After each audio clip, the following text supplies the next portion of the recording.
Hey, good evening, guys, and welcome back to Storyteller's Corner for um, Thursday evening, the 13th of August. And tonight we've got frogs in the background giving us a chorus. We're very happy, which is good. So don't mind the frogs in the background, guys. Welcome back to our story, The Corner Table, our coffee shop romance.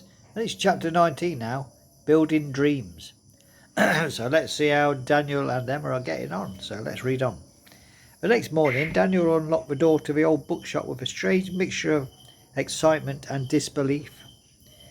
The keys felt heavier than they should have, not because they were large, but because they represented everything: a dream, a risk, a future, and a promise. Emma stood beside him, holding two takeaway coffees. Ready? Daniel looked at the empty shop. As ready as I'll ever be. She smiled. Then let's begin. By 9 o'clock, the place was already filled with people. Margaret arrived carrying a box of cleaning supplies. Oliver brought coffee, naturally. Arthur brought a measuring tape. Edith brought sandwiches. Tom brought tools. Grace brought a notebook and announced that she had volunteered to organise a children's section. Daniel stared at the crowd. You don't have to do all this, guys. Arthur laughed. We know. Then why are you here? Because Edith said, handing him a sandwich, you spent months helping everyone else, believing in stories. She smiled.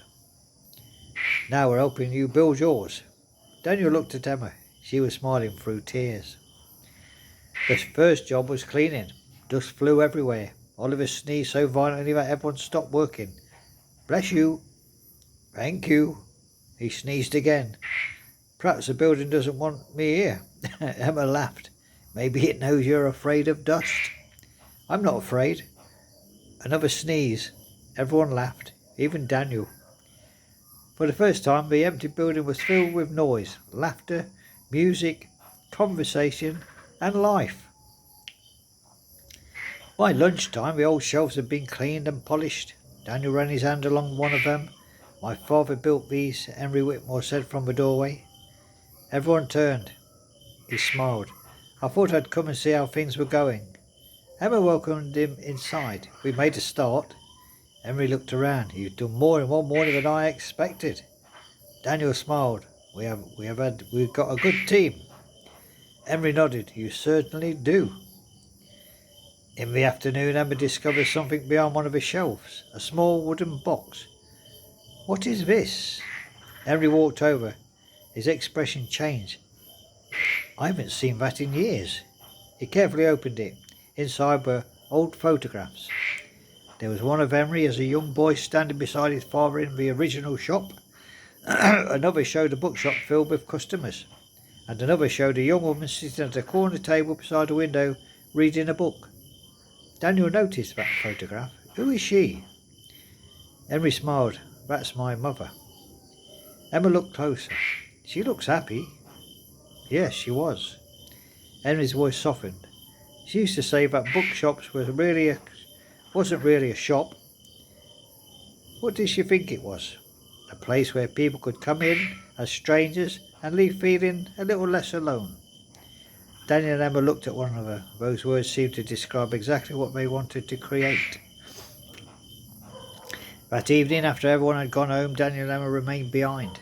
They sat on the floor, surrounded by boxes.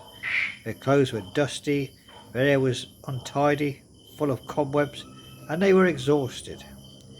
And they were happier than they could remember being. Emma opened the box. Look! She pulled out an old brass sign. It was dusty but still readable. Whitmore Books and Coffee. Daniel smiled. We'll be keeping that. Of course. They placed it carefully against the wall. Then Daniel looked towards the large front window. I've been thinking about something. That can be dangerous, Daniel. He laughed.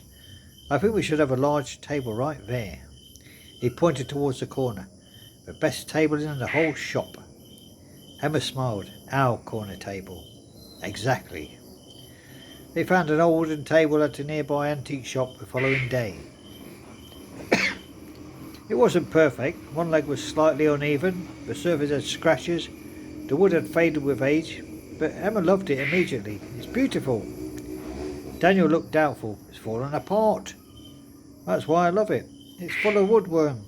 She ran her fingers across the surface. It has history. Daniel smiled. Like us. She looked at him. Exactly. They bought it. Together they carried it into the new shop and placed it beside the window.